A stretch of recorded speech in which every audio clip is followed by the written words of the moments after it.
बिस्मिल्लाहिर्रहमानिर्रहीम। अस्सलाम वालेकुम। मैं हूं मोहम्मद फ़हीम। पेशावर में पाकिस्तान तहरीक इंसाफ के वर्कर्स दो जगह पे रिटर्निंग ऑफिसर्स के दफ्तर के बाहर धरना दिए हुए हैं। एक पेशावर का जो ईदगाह है, औकाफ का दफ्तर है, उनके दफ्तर के बाहर, क्योंकि वहां पे रिटर्निंग ऑफिसर का दफ्तर बना हुआ था, आरओ का ऑफिस था और वो वहीं पे थे, सारा कुछ वहीं पे हुआ। और दूसरा दफ्तर जो government technical college Kohat road है, वहां पर था। तो वहां पर भी पीटीआई के कारकुन जो हैं वो एहतजाज किए हुए बैठे हुए हैं। दोनों जगहों पे हजारों की तादाद में है, 2,500-3,000 से जायद वर्कर्स बैठे हुए हैं और ये रोटेशन पे लगे हुए, क्योंकि वहाँ पे एक धरना चल रहा है, दिन भी है शाम भी है, सुबह शाम वहाँ बैठे रहते हैं। तो वो वहाँ पे मौजूद हैं और एहतजाज कर रहे हैं। इस एहतजाज की वजह वो ये बता रहे हैं कि पेशावर के 8 हलके जो पीटीआई हारी है, वो ये कह रहे हैं कि हमें ये हलके हराए गए हैं। 9 हलके उन्हें हराए गए हैं। इन 9 हलकों से मुताल्लिक उनका ये गिला है, जिसमें एक कौमी हलका है और 8 सूबाई हलके हैं। NA 28, उसके बाद PK 72, PK 73, PK 74, PK 75, PK 78, 79, 80, 82, ये वो हलके हैं जहां जहां पे उनका ये है कि हमें हराया गया है और उनके पास जो रिजल्ट है उसके मुताबिक वो जीत रहे हैं। एक बात तो ये है कि जब इलेक्शन हो रहा होता है तो हर एक पोलिंग स्टेशन में हर एक उम्मीदवार का पोलिंग एजेंट बैठ सकता है और हर एक पोलिंग बूथ के पास बैठ सकता है। वो वहां पे अपने पास रिकॉर्ड जमा करता है और जब इलेक्शन के दिन पोलिंग मुकम्मल हो जाती है, इन्हीं पोलिंग एजेंट्स के सामने ये डब्बे खुलते हैं, वहीं पे काउंटिंग होती है और तमाम वहां पे बैठे पोलिंग एजेंट्स जब उसको देख लेते हैं, उनके सामने काउंटिंग हो जाती है, तो एक फॉर्म है इलेक्शन कमीशन का जिसको फॉर्म 45 कहते हैं, उसमें एंट्री होती है कि इस पोलिंग बूथ के ऊपर इतने इतने लोगों का रिजल्ट आया और फिर वो इकट्ठा करके पोलिंग एजेंट एक फॉर्म 45 बनाता है। प्रिजाइडिंग ऑफिसर एक पोलिंग स्टेशन का एक फॉर्म 45 बनता है, उसमें पोलिंग बूथ के रिजल्ट सब इकट्ठे किए जाते हैं, इस बूथ के इस बूथ के इस बूथ के, और एक फॉर्म 45 जारी होता है कि इस पोलिंग स्टेशन के फॉर्म 45 में इतने इतने जो वोट्स हैं वो लोगों ने लिए। तमाम उम्मीदवार के नाम होते हैं, वहां जितने पोलिंग एजेंट होते हैं उन सबको दस्तखत शुदा और उसके ऊपर उंगली लगी होती है, थंब लगाता है प्रिजाइडिंग ऑफिसर कि कॉपी ले लीजिए, आप सबके पास एक कॉपी मौजूद हो, ताकि कोई ये ना कहे कि मेरा रिजल्ट चेंज है और अगले का रिजल्ट भी चेंज है। उस कॉपी को जमा किया जाता है और फिर वो सब कुछ होता है। ये जो सहाफी हैं, क्योंकि सहाफी जारी बात है हर एक पोलिंग स्टेशन पे नहीं होता, उन्हें अमूमी तौर पे यही जो उम्मीदवार हैं इनसे ये कॉपियां मिलती हैं और फिर हम उसी फॉर्म 45 को इकट्ठा करते हैं और जारी करते हैं। आप जो जितने भी मीडिया के लोग हैं वो यहीं से खबर इकट्ठी करते हैं और फिर वो आवाम तक पहुंचाते हैं। ये फॉर्म 45 जो सामने आता है, ये बुनियाद बनता है आगे इलेक्शन के लिए। पीटीआई ये कहती है कि इन 9 हलकों के जो फॉर्म 45 हमारे पास हैं, यानी हमारे पोलिंग एजेंट्स लाए हैं, हमने उनको इकट्ठा किया है, रिजल्ट बनाया है, ये 9 के 9 हलके हम जीते हुए हैं और हमें हराया गया है जाली पोलिंग करके, बाद में पोलिंग के अमल के बाद आरओ ऑफिस के अंदर। वो आरओ को जिम्मेदार ठहरा रहे हैं कि इन्होंने हमारे रिजल्ट चेंज किए हैं, बल्कि हत्ता के NA 28 में वो कह रहे हैं कि रिजल्ट चेंज नहीं हुआ, सिर्फ नूर आलम के वोटों के पहले एक लगा दिया गया है, 38,000 उसके वोट थे, उसको 1,38,000 कर दिया गया है। ये उनका एतराज है।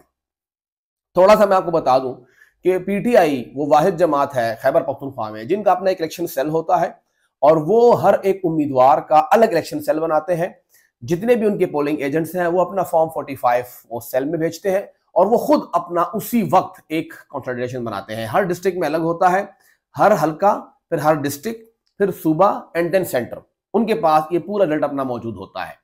क्यों हमें या इस वीडियो के अंदर हम पीटीआई के फॉर्म 45 को ठीक समझें, उसके लिए मैं आपके सामने एक मिसाल रख देता हूं।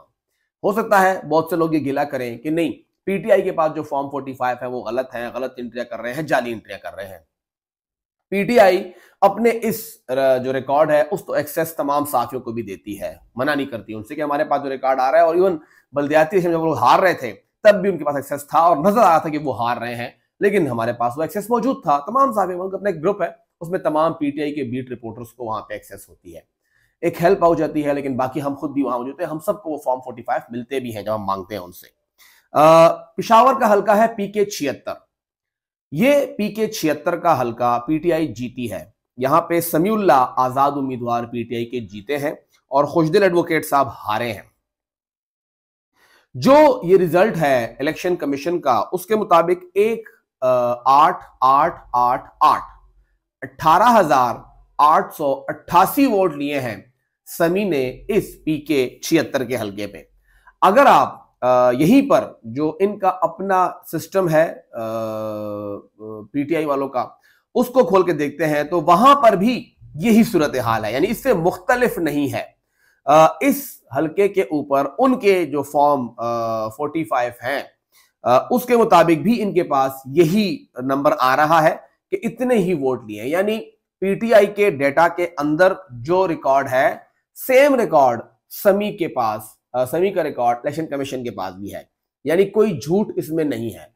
ये इलेक्शन कमीशन का रिकॉर्ड है। अब अगर हम सिर्फ 3 अंकों की आज बात कर लेते हैं, औरों पर भी बात होगी। मैं बात कर लेता हूं पीके 78 के ऊपर, जहां पे हमारे आसिम खान साहब जो पीटीआई के थे वो उम्मीदवार थे। पीके 78 के ऊपर जो सूरत हाल इस वक्त हमारे पास मौजूद है, जितना वहां पे वोट पोल हुआ थोड़ा ज्यादा वो सब कुछ मौजूद था, लेकिन पीके 78 के ऊपर आसिम खान साहब जो थे वो क्लियर लीड में थे। आसिम खान साहब ये हल्का जीत रहे थे, उनका हल्का उनके हाथ से कैसे गया, कैसे छीन के किसी और को दिया गया। वहां पे जाहिर साहब जो कि पीएमएल-एन के हैं, हमारा किसी पार्टी से कोई ताल्लुक नहीं है, ना उस पार्टी के हम लोग कोई वो है। हमारे पास जो पीटीआई का फॉर्म 45, यानी पीटीआई के उम्मीदवार के पास जितने फॉर्म 45 हैं, उसके मुताबिक आसिम खान साहब के पास टोटल जो वोट है वो है 18,917।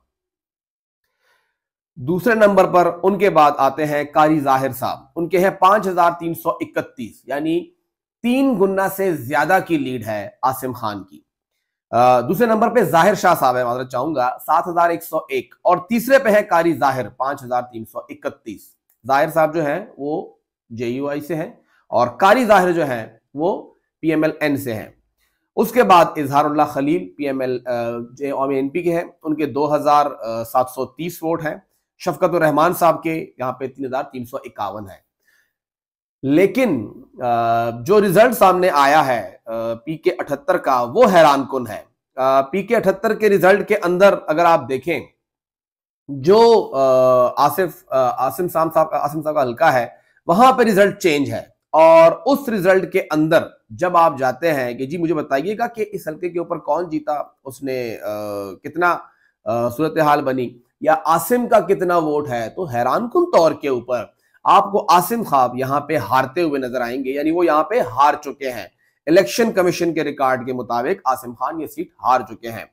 यहां पे कारी जाहिर जो हैं, जिनके वहां पे 5,000 वोट हैं, इन्होंने यहां पे 22,559 वोट लिए, यानी 4 गुना से भी ज्यादा वोट लिया है। और आसिम खान साहब के 17,125 हैं, यानी कोई 1,000-1,200 उनके वोट कम किए गए हैं, इनके बढ़ाए गए हैं। और मजे की बात यह है कि इस पूरे हल्के पे एक भी वोट रिजेक्ट नहीं हुआ, सब के सब एक्सेप्टेड वोट है, सारे ठीक है। ये फॉर्म 47 आरओ साहब ने जारी किया है। इसके ऊपर अब इलेक्शन कमीशन ने स्टे दे दिया है और ये कहा है कि जब तक उम्मीदवारों के सामने रिजल्ट जो है वो नहीं बनेगा, तब तक आरओ जो है इसका फाइनल रिजल्ट जारी नहीं करेगा, फॉर्म 49 गालबन। साथ ही इनके जो मॉनिटरिंग ऑफिसर है पीके 78 के, उन्होंने भी लिख के बता दिया है इलेक्शन कमीशन को कि हमें जी आरओ नहीं मिल रहा, आरओ किधर है मुझे क्या पता, आरओ से मुलाकात ही हमारी नहीं हो रही। साथ ही उन्होंने ये भी कह दिया है कि जी ना तो उम्मीदवारों को बुलाया गया, ना ही काउंटिंग के वक्त हमें अंदर छोड़ा गया, हम मॉनिटरिंग ऑफिसर हैं, हमें भी अंदर नहीं छोड़ा, हम भी बाहर बैठे हुए थे। और ना ही ये पूरा अमल शफाफ रहा है, जो स्क्रीन वहां लगी थी कोई रिजल्ट उसके ऊपर शो नहीं हो रहा था, वो बंद थी। तो ये तमाम मशकूक जो सिस्टम हुआ है, अब इसके ऊपर स्टे हो गया है, दो कि ये हाई कोर्ट में भी है, इलेक्शन कमीशन ने भी इसको रोक दिया है।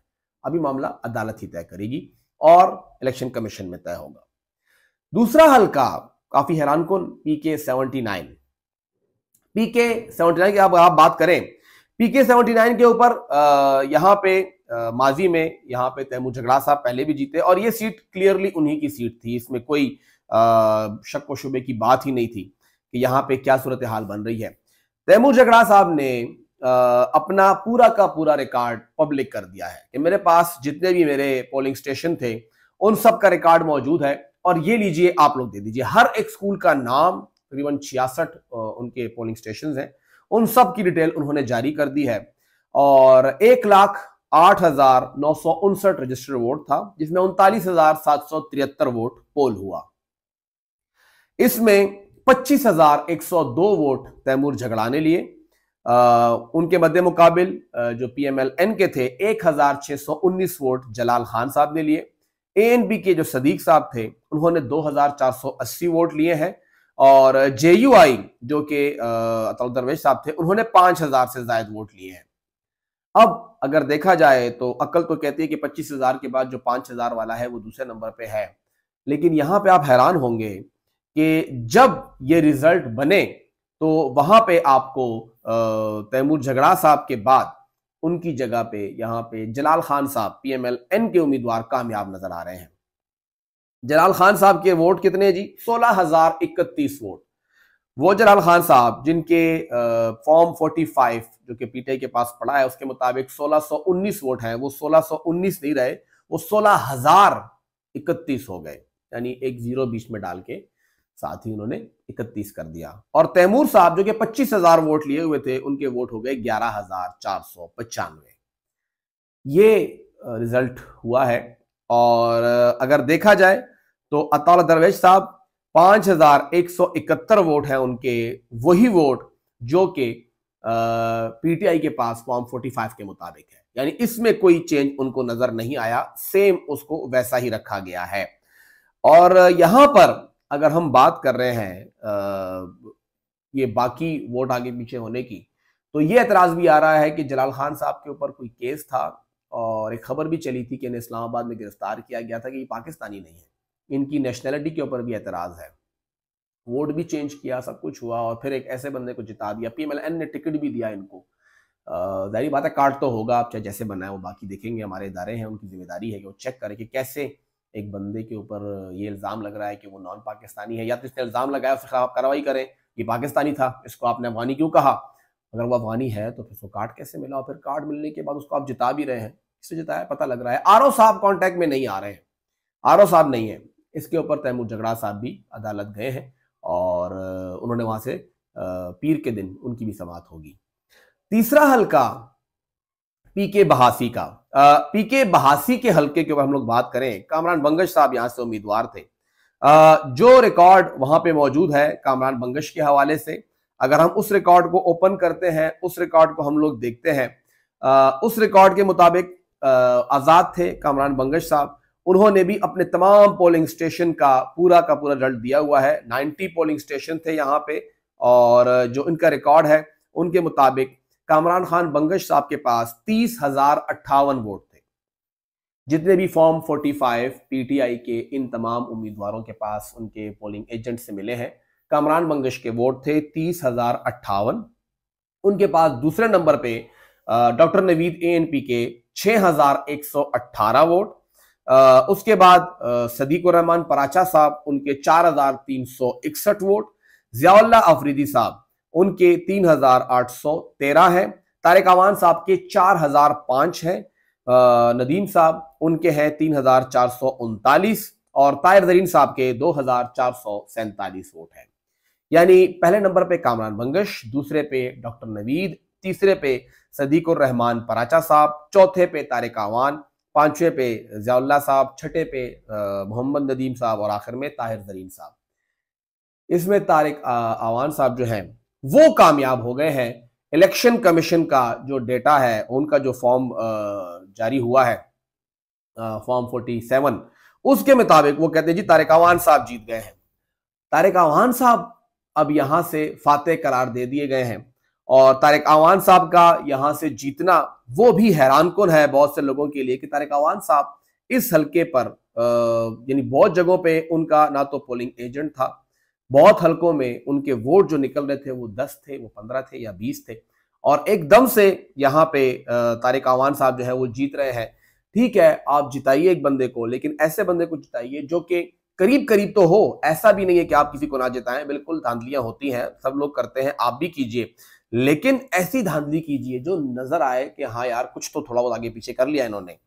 ऐसा भी तो नहीं है कि आप इसको तब्दील करें और फिर इस तरह करें कि वो आपको नजर ही आए कि यार आप कर क्या रहे हैं। तो यहां पे जो हजारों की लीड तो तब्दील कर दी गई, और इलेक्शन कमीशन के रिकॉर्ड के मुताबिक जो यहां पर कामरान बंगश साहब हैं जिन्होंने 30,000 लिए थे, वो आके 14,000 पे, उनके जी 14,000 वोट है। और तारिक अवान साहब जो 4,000 वोट उन्होंने लिए थे, उनके वोट हो गए 20,334, यानी 5 गुना उनका वोट बढ़ गया। और कामरान बंगश का वोट निस्फ हो गया 50%, यानी 5 गुना वोट बढ़ा के भी उनका वोट कामरान बंगश के करीब नहीं पहुंचा, तो फिर कामरान बंगश का वोट आधा कर दिया गया। एक अजीब भोंडे तरीके से ये सब कुछ आगे पीछे किया गया है। दूसरी बात यह है कि अगर कारी जाहिर साहब को, जलाल साहब को, तारिक अवान साहब को, ये इनका हक है, अगर उन्हें पेशावर की आवाम वोट करती है, उनका जीतना हक है, लेकिन अगर उन्हें आवाम ने वोट ही नहीं किया तो फिर वो कैसे आके यहां बैठ सकते हैं? कौन सवाल करेगा, कौन पूछेगा कि ये तरीका क्या हुआ, कौन इसका जिम्मेदार है? क्या तरीकेकार होगा अगर अवाम ही किसी बंदे को नहीं जितवाना चाहती? अवाम नहीं चाहती कि ये बंदा मेरा उम्मीदवार हो या ये बंदा मेरा नुमाइंदा हो, और आप जबरदस्ती उसको जितवा रहे हैं, तो ये अवाम के हक में डाका डालने का जिम्मेदार कौन होगा? बहुत से लोग ये भी एतराज कर रहे हैं, वो ये कह रहे हैं कि जी जहां पीटीआई जीती है वो तो ठीक है, जहां वो हारी है वहां वो एतराज कर रही है, तो जो हार गया है वो एतराज क्यों नहीं कर रहा? बहुत जगहों पे, यानी पीके 75 पे, जहां पे अरबाब उस्मान साहब जीते हैं, खुद जमात इस्लामी का उम्मीदवार जो हार गया है वो वीडियो कर रहा है कि भाई ये रिजल्ट ठीक नहीं है, मेरे पास जो रिजल्ट है वो मुख्तलिफ है। लेकिन जालसाजी हो रही है, सामने आ रही है, फैसला अदालत करेगी, और जिस तरह जिस भोंडे अंदाज से इसको आगे पीछे किया गया है वो तो रिवर्स हो जाएगा। लेकिन इस सिस्टम का मजाक उड़ाया गया, इस सिस्टम को बताया गया कि आप लोग कुछ भी नहीं है, we are above the system, public के वोट की अहमियत ही नहीं है। लेकिन पब्लिक के वोट की अहमियत है, और पब्लिक अपने वोट का भी पूछेगी, और उनका जो हकीकी नुमाइंदा होगा इन तमाम हलकों में, ये उसकी जिम्मेदारी बनती है। आसिम खान, तैमूर झगड़ा, कामरान बंगश, जितने भी ये लोग हैं, अगर इन्हें असली वोट पड़ा है और वोट है, इनकी नुमाइंदगी, इनकी जिम्मेदारी है कि फिर ये लोग जाके इस केस को लड़े। ऐसा नहीं कि घर बैठ जाएंगे जी बस ठीक है वो लोग सिस्टम जो चाह रहा है, नहीं, इन्हें लड़ना होगा, और सिस्टम के अंदर, with in the system, system का पार्ट रहते हुए ये रिजल्ट निकालने होंगे, हकीकी नुमाइंदगी करनी होगी।